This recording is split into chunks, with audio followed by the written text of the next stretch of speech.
Este podcast se presenta por cortesía de Movistar Empresas, el aliado que está transformando y potenciando negocios en toda Hispanoamérica con soluciones digitales en cloud, IoT, seguridad, conectividad, Big Data y advertising. Movistar Empresas, siempre el camino seguro.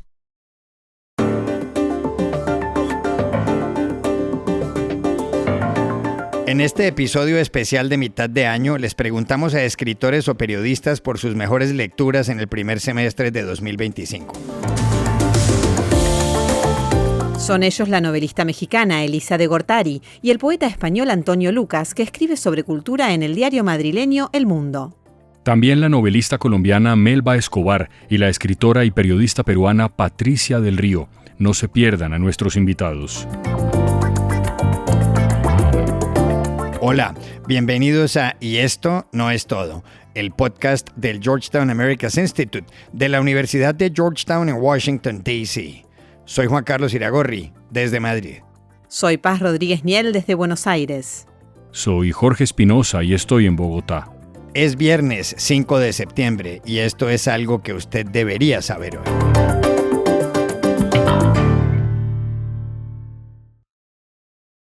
Entre los episodios especiales de mitad de año, les hemos preparado donde 4 escritores o periodistas hablan de sus mejores lecturas en el primer semestre de 2025. Para empezar, contactamos a la novelista mexicana Elisa de Gortari. El primer libro que quiero recomendarles es Orbital, de Samantha Harvey. Esta novela, editada por Anagrama, ganó el premio Booker el año pasado. Es muy breve, es muy intensa y cuenta la historia de los astronautas que están ahora mismo en la Estación Espacial Internacional, 400 kilómetros por encima de nuestras cabezas. No es una obra realista porque no se ajusta a las convenciones comunes de ese género, pero tampoco es una obra de ciencia ficción porque en rigor Samantha Harvey no está especulando acerca de nada. Esto es algo que ocurre en nuestro mundo y que aún así nos sigue impresionando como si fuera un cuento de Isaac Asimov. El siguiente libro que quiero recomendarles es Ideología de Género, de Marta Lamas. Lo edita Taurus, y aquí lo que hace la pensadora mexicana es narrar 2 historias. Por un lado, nos cuenta cómo surgió el concepto de género, por qué es útil para la sociología y para la medicina, y cómo lo usamos para definir aquello que está ligado a la sexualidad, pero que no tiene nada que ver con lo biológico, que es más bien estrictamente psicológico y social. Y por el otro lado, Marta Lamas nos narra cómo este concepto, que podría ser tan inocente, ha sido demonizado por la extrema derecha, que cree que todo se trata de una franca teoría de la conspiración para terminar con los roles de género en nuestra sociedad. Y el tercer libro que quiero recomendarles es Hasta que empieza a brillar, de Andrés Neumann. Lo edita Alfaguara. Esta novela cuenta la vida de María Moliner, la gran lexicógrafa española que hizo ella sola un diccionario durante 15 años en la sala de su casa y sin más ayuda que sus fichas de papel y su máquina de escribir. Y por si fuera poco, María Moliner tuvo que enfrentarse al franquismo, fue perseguida por el franquismo y pese a todo se logró sobreponer a las adversidades y terminar este gran diccionario que es acaso el más querido de nuestro idioma. También consultamos al poeta, escritor y periodista del diario El Mundo de Madrid, Antonio Lucas.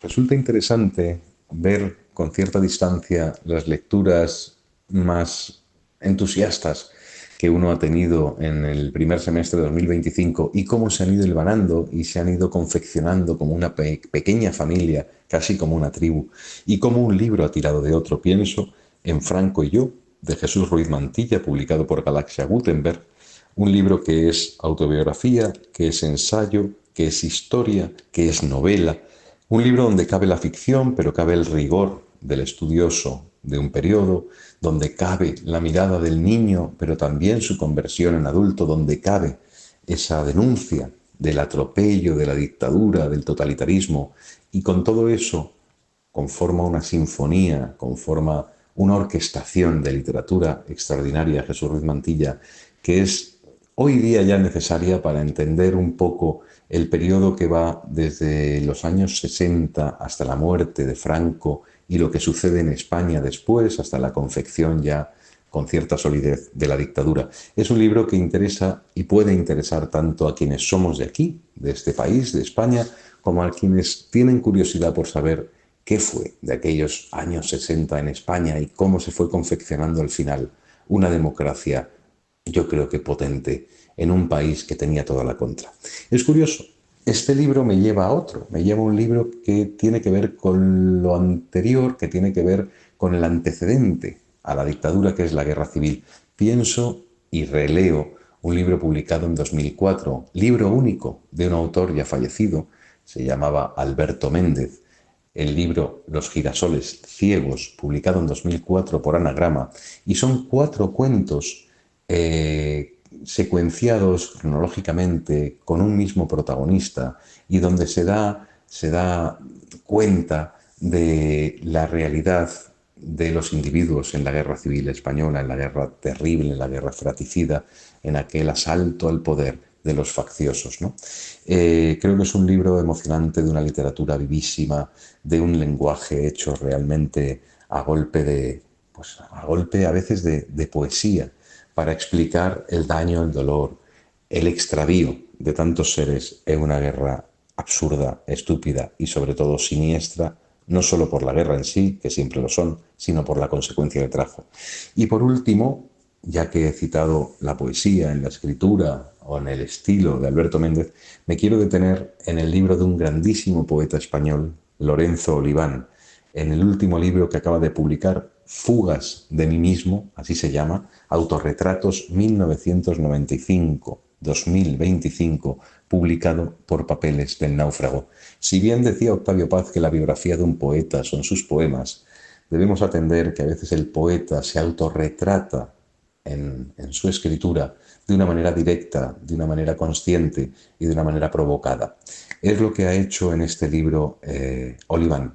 Ha purgado tantos de sus volúmenes ya publicados para extraer de ahí aquellos poemas que mejor lo contornean, que mejor lo explican o que mejor a veces lo dejan en penumbra.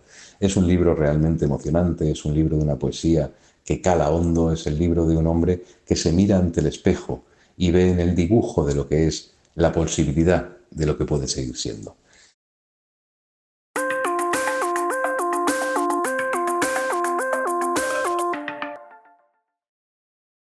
Este podcast se presenta con el apoyo del Grupo Tecnoglass, el poder de la calidad. Diseñamos, fabricamos y comercializamos vidrios, ventanas y fachadas de calidad mundial. Más información en www.tecnoglass.com. La novelista colombiana Melba Escobar es otra de nuestras invitadas para hablar de sus mejores lecturas del primer semestre de 2025. Este año he leído más que nada clásicos. Tenía una tarea pendiente que era Los hermanos Karamazov y definitivamente eran otros tiempos en los que seguro que no había redes sociales, no había Instagram ni TikTok ni tantas distracciones para clavarse en picada en una novela tan honda, tan llena de matices y de capas y de profundidades. Que además habla del parricidio, que es un tema que ya estaba en la tragedia griega, que está en Shakespeare y que vuelve a estar aquí y que seguirá estando. Sin duda vale la pena para quienes aman la novela. Estoy también con Introducción al psicoanálisis de Freud por terminarlo. Me ha permitido entender muchas cosas de este arte del psicoanálisis que es tan plástico y que tantos cambios le ha aportado a la cultura occidental, entre la especulación y la ciencia.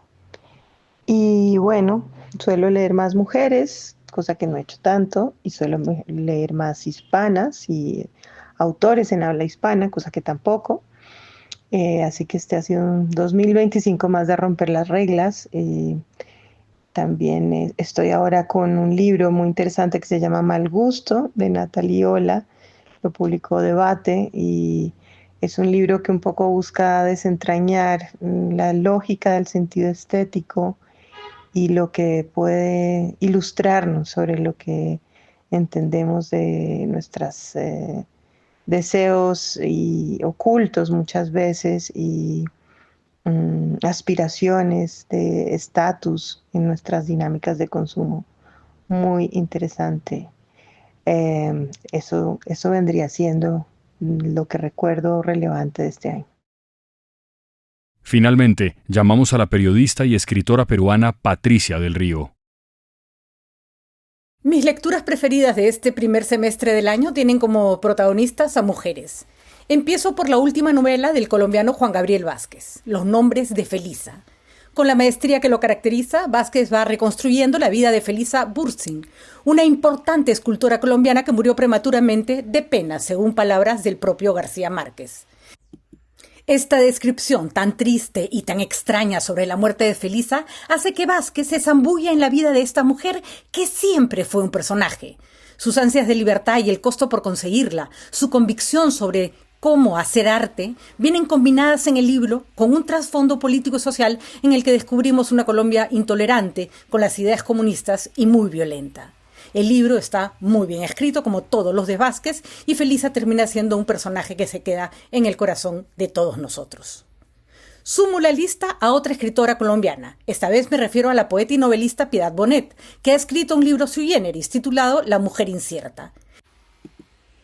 En esta suerte de memorias o crónicas personales, la escritora nos va contando su propia vida, su paso por una educación absolutamente restrictiva, sus conflictos con la maternidad, su gran vocación por la escritura, y va construyendo un diario cargado de importantes reflexiones y mucho humor, en el que es imposible que una mujer latinoamericana nacida a mediados del siglo pasado no se sienta identificada.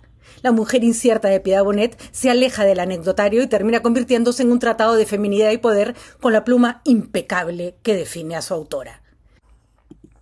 Y la del estribo, El monte de las furias, de Fernanda Trías. La uruguaya radicada en Colombia ha escrito un libro voluptuoso, salvaje, desconcertante.